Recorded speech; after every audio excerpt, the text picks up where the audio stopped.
Sans domicile fixe, un homme démuni a presque perdu tout espoir, ne trouvant aucun réconfort dans les rues glacées.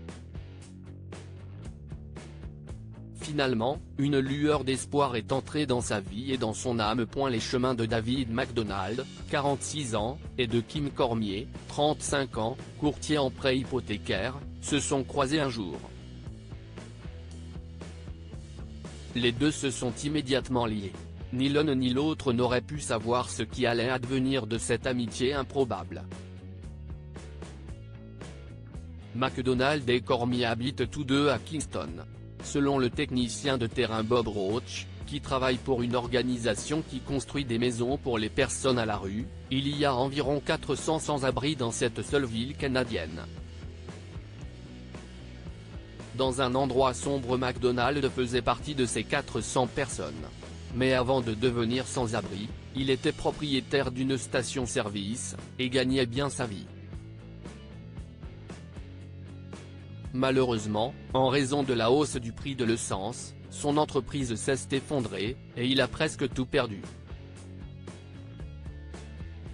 Se remémorant cette période tragique, McDonald a dit, « Depuis, il subit les préjugés des individus à l'égard de ceux qui n'ont pas les moyens de se loger. Les sans-abri sont ignorés, dit McDonald, et les gens supposent qu'ils sont paresseux. »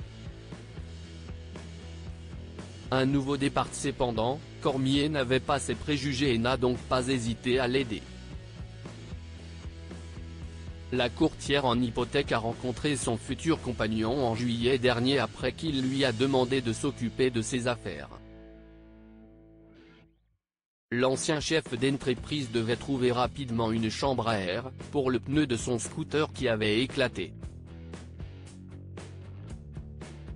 Cette bonne samaritaine a décidé d'inviter le sans-abri à dîner, et ils ont sympathisé instantanément. À partir de ce moment-là, Cormier et son mari Andrew Ambury lui ont offert de l'aide, et le moment venu, l'ont laissé vivre dans une tente de bonne qualité qu'ils ont achetée pour lui dans leur jardin. Mais la jeune femme de 35 ans est allée encore plus loin, en collectant des fonds pour que son ami vive dans une micro-maison isolée.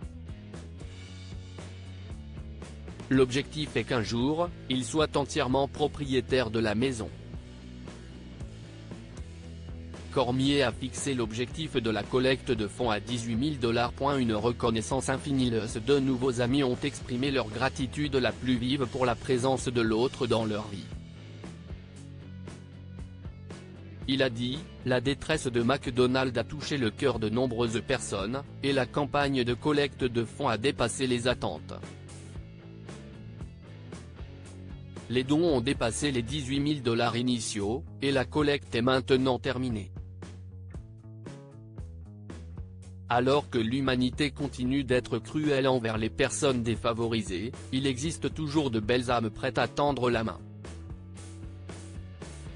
Les étudiants se sont unis dans ce combat, pour une société plus solidaire lorsqu'ils ont pris des mesures collectives contre des brutes, qui ont jeté le sac d'un adolescent sourd dans des toilettes.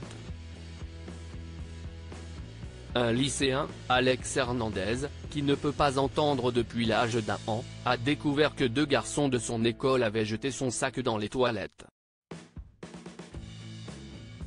Enragés, ses camarades de classe ont créé un compte GoFundMe, afin de collecter des fonds pour lui. Ce financement devait permettre de remplacer ses effets personnels, comme sa carte de débit, et ses fournitures scolaires, tous endommagés par cet acte sans cœur. Que feriez-vous si vous voyiez un autre être humain souffrir? Ignoreriez-vous sa détresse ou auriez-vous le courage d'agir? Découvrez à présent l'histoire de cette femme qui a invité son ex-mari SDF chez elle, avant d'apprendre son lourd secret. Abonnez-vous à Mon Mama sur Google News.